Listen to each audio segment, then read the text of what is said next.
दीप निरंजन सरकार। सीएम धामी ने पौड़ी के मंडल कार्यालयों में सशक्त बनाने की बात कही। उन्होंने कहा कि मंडल स्तरीय अधिकारी नियमित मंडलीय कार्यालयों में बैठे और मंडलायुक्त, पुलिस महानिरीक्षक, गढ़वाल परिक्षेत्र भी मंडल कार्यालयों में बैठने का अपना पूरा रोस्टर जारी करे, जिससे जन समस्याओं का समाधान मंडल स्तर पर भी हो।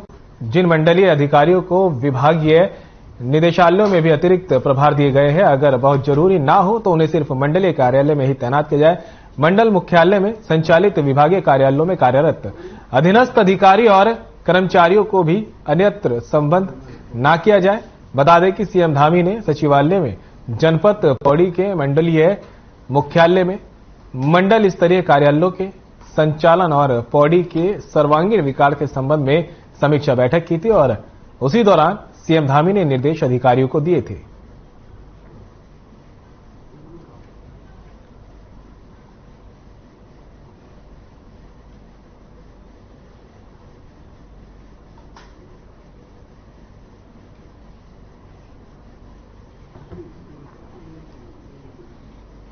हरिद्वार रुड़की विकास प्राधिकरण के प्रस्ताव पर धामी कैबिनेट ने हर की पौड़ी पर काशी विश्वनाथ मंदिर की तर्ज पर कॉरिडोर विकसित करने को लेकर हरी झंडी दे दी है। योजना के तहत यहां हर की पौड़ी और उसके आसपास के धार्मिक स्थलों को कॉरिडोर के रूप में विकसित किया जाना है। बता दें, प्रोजेक्ट के लिए जल्द ही कंसल्टेंट भी नियुक्त किए जाने हैं और वहीं अधिकारी अभी उम्मीद जता रहे हैं कि इस साल के अंत तक कॉरिडोर निर्माण का काम शुरू हो जाएगा।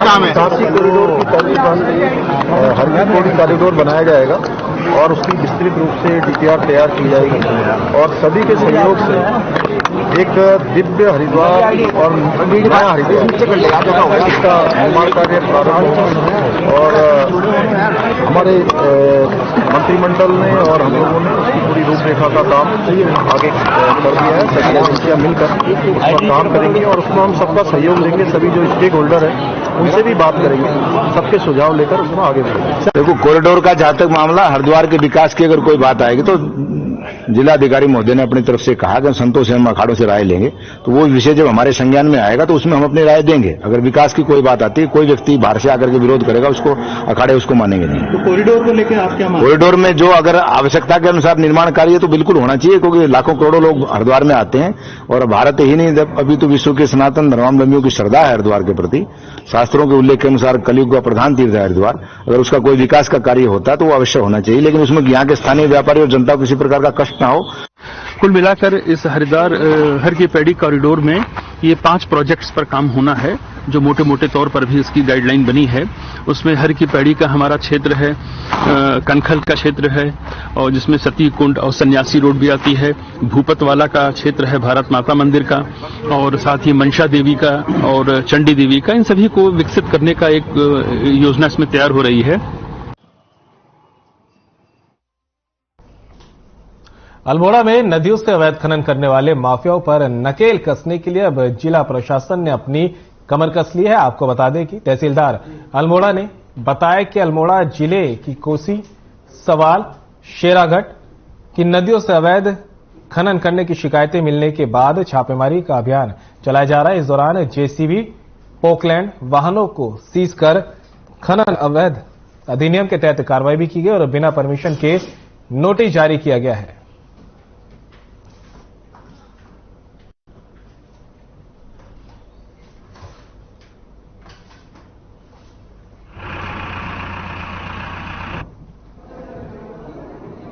खनन को लेकर तहसील अल्मोड़ा एवं तहसील धौलछिना अंतर्गत लगातार कार्रवाई की जा रही है, चाहे शेराघाट हो या विश्वनाथ हो या फलसीमा तरफ हो। लगातार इसमें कार्रवाई की। रात के 11-12 बजे भी जाकर के जो गाड़ी के माध्यम से जो अवैध परिवहन किया जा रहा है या कटान या खनन किया जा रहा है, उसमें लगातार हमारे द्वारा कार्रवाई की जा रही है। गाड़ियों को सीज भी किया जा रहा है, जेसीबी हो या पोकलैंड हो।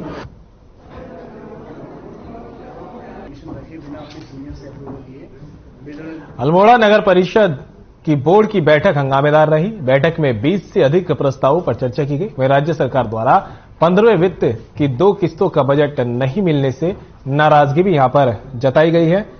वहीं पालिका की आर्थिक स्थिति ठीक नहीं होने की वजह से शहर में निर्माण कार्य ठप पड़ गए हैं। इस दौरान पालिका अध्यक्ष ने कहा कि शासन की ओर से टैक्स प्रणाली परिवर्तन करने का प्रस्ताव मिला है, जिस पर मंथन किया जा रहा है।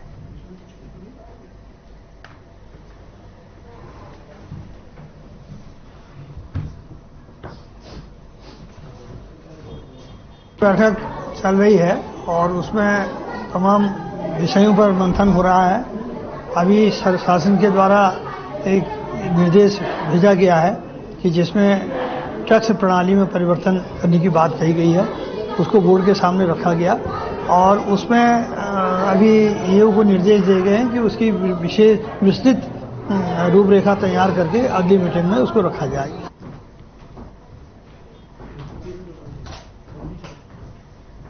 और अब बात करते हैं अल्मोड़ा की, जहां नगरपालिका द्वारा सदस्यों की बोर्ड बैठक में न्यायपालिका के गांवों को लेकर चर्चा हुई और जोड़ने का प्रस्ताव यहां पास कर जिलाधिकारी के माध्यम से सरकार को भेजा गया है। सरकार द्वारा इसमें अभी तक कोई कार्रवाई नहीं की गई है, जबकि नगरपालिका चुनाव नजदीक भी है, जिसको लेकर नगरपालिका अध्यक्ष प्रकाश जोशी ने बताया कि आज नगरपालिका का विस्तार जरूरी हो गया है, जिसके लिए नगरपालिका बोर्ड द्वारा परिसीमन को लेकर प्रस्ताव पास कर सरकार को भेजा गया है। उन्होंने सरकार से मांग की है और साथ ही मांग करते हुए कहा कि इसका परिसीमन जल्द से जल्द किया जाए ताकि नगरपालिका आय के साथ विस्तार हो सके।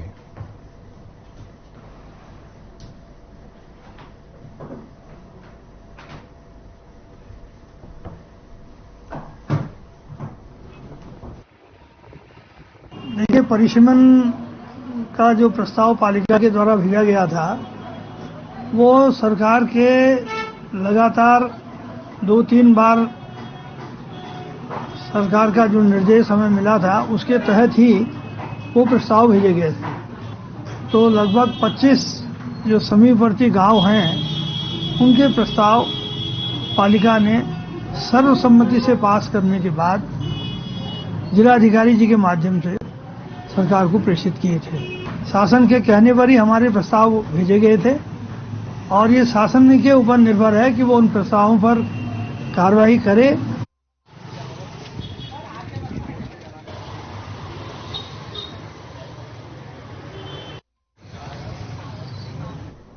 सोमवार को कोतवाली रुड़की का वार्षिक निरीक्षण करने एसएसपी हरिद्वार अजय सिंह पहुंचे और इस दौरान एसएसपी हरिद्वार अजय सिंह को सेरेमोनियल गार्ड की सलामी भी दी गई, जिसके बाद एसएसपी द्वारा महिला बैरक, कार्यालय के महत्वपूर्ण अभिलेख और कर्मचारी मेस, शस्त्रागार का भी निरीक्षण उन्होंने किया। एसएसपी हरिद्वार अजय सिंह ने बताया कि आज कोतवाली रुड़की का वार्षिक निरीक्षण किया गया है, जिस दौरान सभी व्यवस्थाएं दुरुस्त मिली हैं।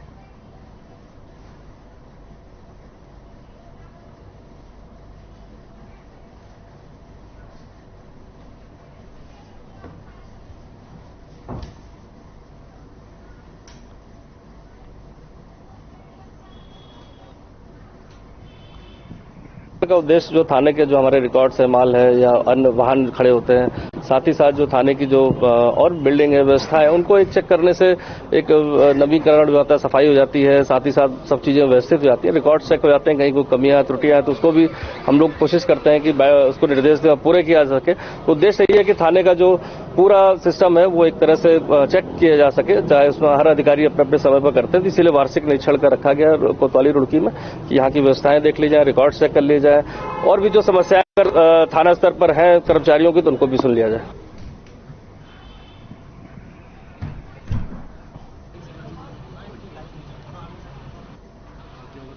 तस्वीर आपको रुड़की से दिखा रहे हैं, जहां पर एसएसपी हरिद्वार अजय सिंह वार्षिक निरीक्षण करने कोतवाली रुड़की पहुंचे और इस दौरान एसएसपी हरिद्वार अजय सिंह को सेरेमोनियल गार्ड की सलामी भी दी गई, जिसके बाद एसएसपी ने महिला बैरक, कार्यालय के महत्वपूर्ण अभिलेखों, कर्मचारी मेस, शस्त्रागार का भी निरीक्षण किया और सारी सेवाएं भी जांची। एसएसपी हरिद्वार अजय सिंह ने बताया कि कोतवाली रुड़की का वार्षिक निरीक्षण किया गया है, जिस दौरान सभी व्यवस्थाएं उन्हें दुरुस्त मिली हैं। ये तस्वीरें आप देख सकते हैं किस तरह से जो है एसएसपी हरिद्वार अजय सिंह वार्षिक निरीक्षण करने पहुंचे थे कोतवाली रुड़की में और इस दौरान उन्होंने सभी सुविधाओं की जांच की। तस्वीरें आपको दिखा रहे हैं। रुड़की कोतवाली की तस्वीरें आपको दिखा रहे हैं, जहां पर एसएसपी निरीक्षण करने पहुंचे और सभी व्यवस्थाओं की जांच की। उधमसिंह नगर पुलिस ने फरार युवा कांग्रेस के राष्ट्रीय महासचिव नईम अहमद मामले में एक और कदम आगे बढ़ा दिया है। पुलिस ने अब नईम अहमद की गिरफ्तारी सुनिश्चित करने के लिए कोर्ट से मिली मंजूरी के बाद आगे की कार्रवाई की। मामले में एसएसआई अनिल जोशी ने बताया कि नईम अहमद गुल्लर जोशी का रहने वाला है, जिसके खिलाफ कोतवाली जसपुर में कई धाराओं में मुकदमे दर्ज है, जो फरार चल रहा है, जिसके खिलाफ अब सीआरपीसी 82 के तहत कार्रवाई की गई। अगर समय पर आरोपी कोर्ट में पेश नहीं होता तो इसकी कुर्की की कार्रवाई अब आगे की जाएगी।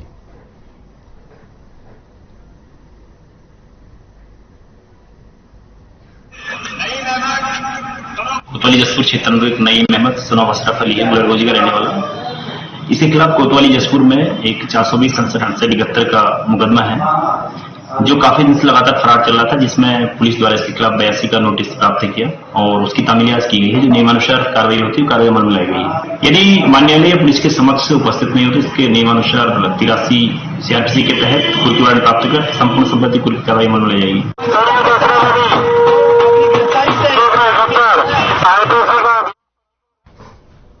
और अब खबर अल्मोड़ा से है, जहां एसएसजे कैंपस में 2 छात्रों के गुट आपस में भिड़ गए, जहां यह विवाद खूनी संघर्ष में बदल गया।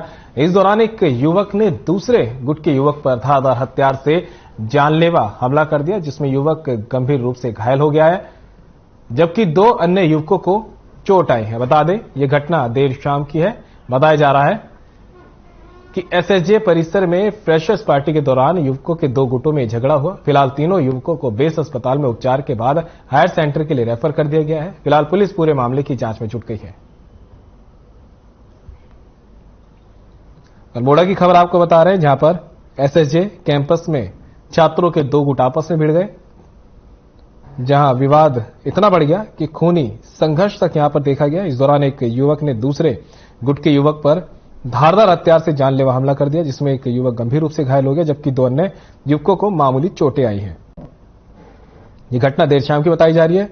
यह उस वक्त की घटना है जब फ्रेशर्स पार्टी हो रही थी। उसी दौरान युवकों के 2 गुट आपस में भिड़ गए। फिलहाल तीनों घायलों को बेस अस्पताल में उपचार के बाद हायर सेंटर रेफर कर दिया गया है और पुलिस आगे की जांच में अब जुट गई है।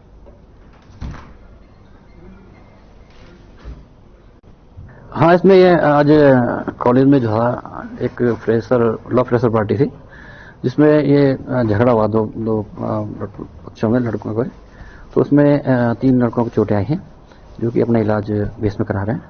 इस संबंध में हमारे अभी कोई तहरीर नहीं आई है और जैसे ही उसमें हम जांच करके कार्रवाई करेंगे। उत्तराखंड में एक बार फिर से विधानसभा से बर्खास्त कर्मचारियों का मुद्दा गरमाने लगा है। दरअसल इन बर्खास्त कर्मचारियों के पक्ष में बीजेपी के ही वरिष्ठ नेता और पूर्व कानून मंत्री सुब्रमण्यम स्वामी अब आ गए हैं। उन्होंने खुलकर सरकार के इस फैसले की आलोचना कर डाली है। साथ ही सीएम पुष्कर सिंह धामी से बर्खास्त 228 कर्मचारियों को फिर से नियुक्ति देने की मांग भी की है। ऐसा न करने पर स्वामी सरकार से इस फैसले को सुप्रीम कोर्ट में चुनौती देंगे। सुब्रमण्यम स्वामी ने दावा किया है कि अब तक वह कोई भी मुकदमा नहीं हारे हैं और उन्हें पूरी उम्मीद है कि यह फैसला भी वे जीतेंगे। वहीं अपनी ही पार्टी के वरिष्ठ नेता की ओर से उठाए गए सवालों के बाद सरकार से लेकर संगठन तक बैकफुट पर नजर आ रहे हैं। बीजेपी का तर्क है कि सुब्रमण्यम स्वामी ने अधिवक्ता के तौर पर यह सब बात रखी है, बाकी अंतिम निर्णय विधानसभा से ही लिया जाएगा।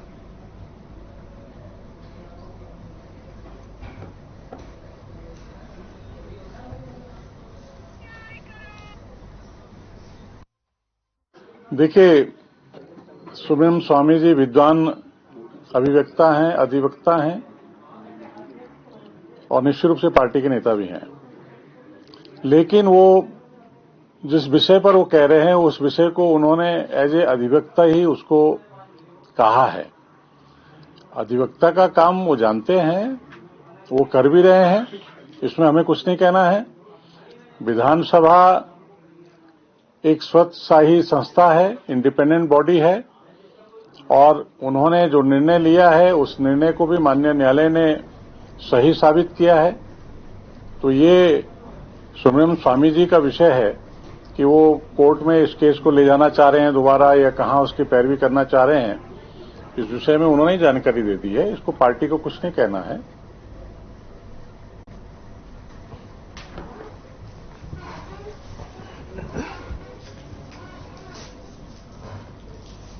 और अब खबर देहरादून से है, जहां रायपुर पुलिस को बड़ी सफलता मिली है। दरअसल रायपुर पुलिस ने बैंक को फर्जी एनओसी से वाहन बेचने वाले गिरोह का पर्दाफाश किया है, जिसमें 4 अभियुक्तों को पुलिस ने गिरफ्तार भी किया है, जिनके पास से 70 से 80 से ज्यादा टू व्हीलर और फर्जी बैंक एनओसी मिली है। साथ ही पुलिस को अभियुक्तों से एक लैपटॉप, मोबाइल फोन बरामद किया गया। बता दें कि इस गिरोह ने हाल में किसी व्यक्ति को फर्जी बैंक की एनओसी दिखाकर टू व्हीलर एक्टिवा बेची थी, जिसकी शिकायत पीड़ित ने पुलिस से की है, जिसके बाद पुलिस ने मामले पर कार्रवाई करते हुए पूरे मामले का भंडाफोड़ किया। फिलहाल पुलिस अभी पूरे मामले की जांच कर रही है।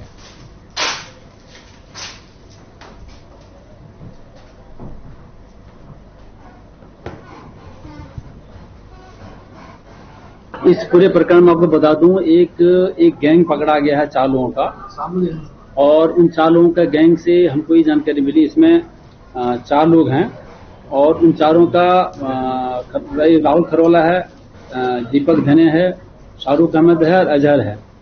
इन चारों का यह है कि इन्होंने गैंग बनाया था, जिसमें जो जैसे जो तमाम जो बैंक होते हैं, उन बैंकों के माध्यम से जैसे फाइनेंस होकर के जो गाड़ियां खरीदी जाती हैं, यदि मालिक ने अगर टाइम से जो EMI होता है अगर पेमेंट नहीं कर रहा हो, तो ये रिकवरी एजेंट के माध्यम से फिर गाड़ी को खींच के ले जाते हैं।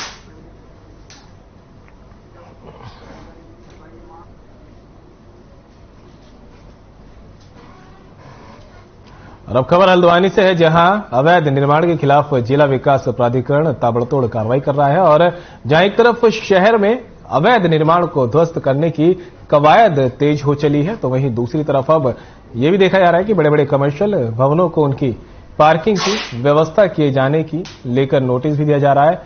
हल्द्वानी के मटर गली में 4 जिम को नगर निगम और प्राधिकरण की टीम ने ध्वस्त किया, तो वहीं दूसरी तरफ कोर्ट के निर्देशों के बाद प्राधिकरण ने 20 बड़े कमर्शियल भवन स्वामियों को पार्किंग की व्यवस्था करने का नोटिस जारी किया। दरअसल बड़े बड़े कमर्शियल भवनों ने अपनी बिल्डिंग को बनाकर पार्किंग को बेच दिया है, लिहाजा अब उनके खिलाफ सख्त कार्रवाई की जा रही है। प्राधिकरण की संयुक्त सचिव ऋचा सिंह का कहना है कि जहां अवैध निर्माण के खिलाफ ध्वस्तीकरण की कार्रवाई हो रही है, तो वहीं कमर्शियल बिल्डिंग की पार्किंग के खिलाफ भी कार्रवाई की जा रही है, जिसमें 20 कमर्शियल वाहनों को पार्किंग की व्यवस्था के लिए नोटिस दिया गया, जिसमें से 12 ने अपनी पार्किंग की व्यवस्था कर ली है, जबकि 8 ने अभी जवाब नहीं दिया।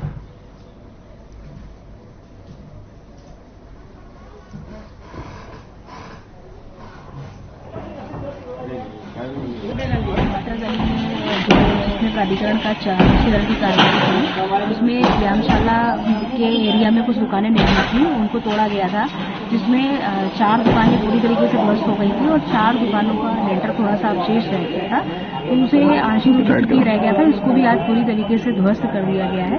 और मौके पर इसकी लंबाई चौड़ाई जितनी भी है जो व्यायामशाला की खाली हुई है, वो नाप के इसको नगर निगम को सुपुर्द देखरेख के लिए किया जा रहा है। कि अभी जो व्यायामशाला के एरिया में जो दुकानें थी, उनमें प्राधिकरण का चालान और ध्वस्तीकरण की कार्रवाई की, उसे ध्वस्त किया गया है। इसके अतिरिक्त यदि अन्य भूमि पर, जिसमें अभी राजस्व विभाग भी अपनी पैमाइश कर रहा है, अन्य भूमि पर जो भी उनकी पैमाइश रिपोर्ट होगी, उसके आधार पर जो निर्देश प्राप्त होंगे, उसके अनुसार आगे की कार्रवाई की जाएगी।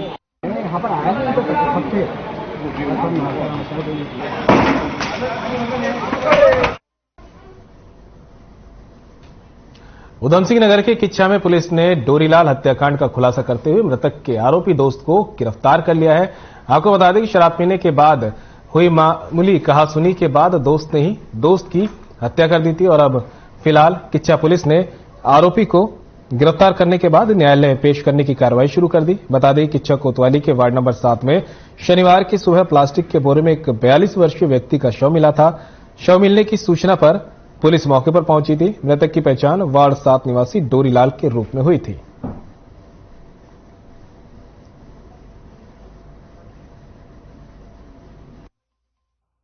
देखिए, दिनांक 25 तारीख को डायल 112 से एक सूचना प्राप्त हुई कि एक खेत में जो बंडिया में है, वहां एक बोरे के अंदर डेड बॉडी पड़ी है। इस सूचना पर मैं और इंस्पेक्टर और किच्छा की टीम के साथ मौके पर पहुंचे, तो वहां देखा कि एक खेत पे जो है डेड बॉडी बोरे में रखी थी, जिसको निकाला गया तो वो एक पुरुष की थी जो 2-3 दिन पुरानी लग रही थी। आसपास लोगों से काफी शिनाख्त के प्रयास किए गए, जो शिनाख्त नहीं हुई, तो जब ज्यादा उसकी शिनाख्त के प्रयास किए गए तो उसकी एक उंगली कटी हुई पाई गई। तो लोगों ने बताया कि ये डोरीलाल हो सकता है, जो यहाँ साबिर के साथ कमरे में रहता था।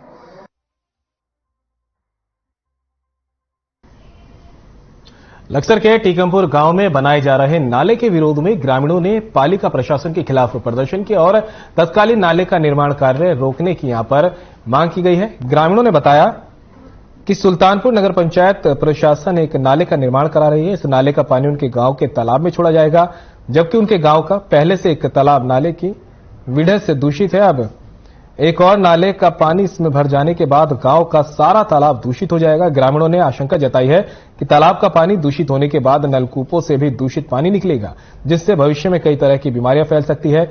इसलिए उनकी मांग है कि या तो गांव में बनाए जा रहे नाले का निर्माण कार्य रुकवाया जाए या फिर इस नाले का बहाव सीधा किसी अन्य जगह पर ले जाया जाए। मांग को पूरा करने के लिए उन्होंने राज्य सरकार से भी गुहार लगाई है और मांग पूरी न होने पर उग्र प्रदर्शन करने की चेतावनी भी दी है।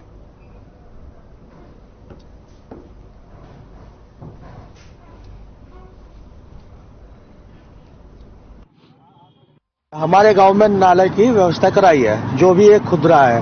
अब हमारे गांव का जो तालाब है वो इतना बड़ा नहीं है जो इतना पानी की क्षमता हो पाए, क्योंकि उसमें हमारे भी गांव का पानी जाता है और वो इस समय इतना गंदा हो गया है, उसमें कई बीमारियां पड़ने लगी है, हाड़ कुबाड़ इतना हो गया।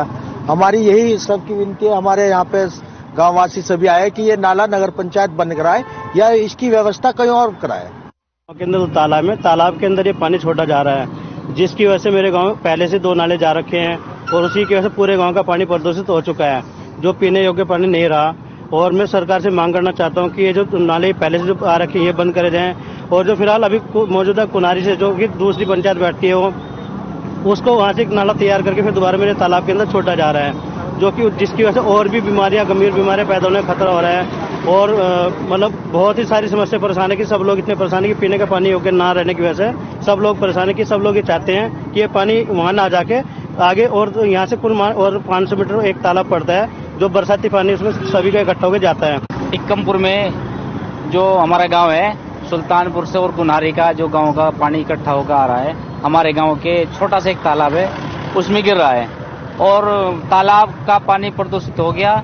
जो पीने योग्य पानी है नल का, वो भी पीने योग्य पानी नहीं रहा और जब बरसात का पानी उफान में आता है तो हमारे घरों में घुस जाता है वो।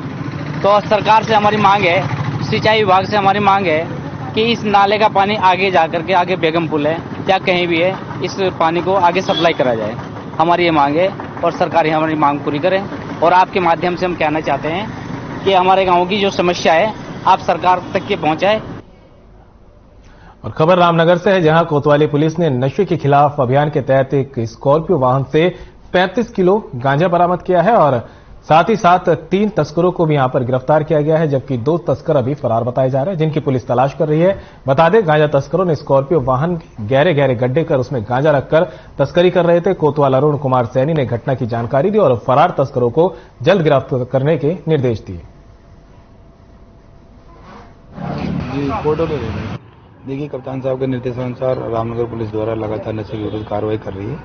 आज इसी क्रम में मुखबिर की सूचना पर हमारे द्वारा नशे में प्रयुक्त एक स्कॉर्पियो जिसमें 35 किलो गांजा बरामद हुआ है। 3 आरोपी हमारे द्वारा गिरफ्तार किए गए हैं और इसमें 2 आरोपी अभी फरार हैं, उनकी तलाश जारी है।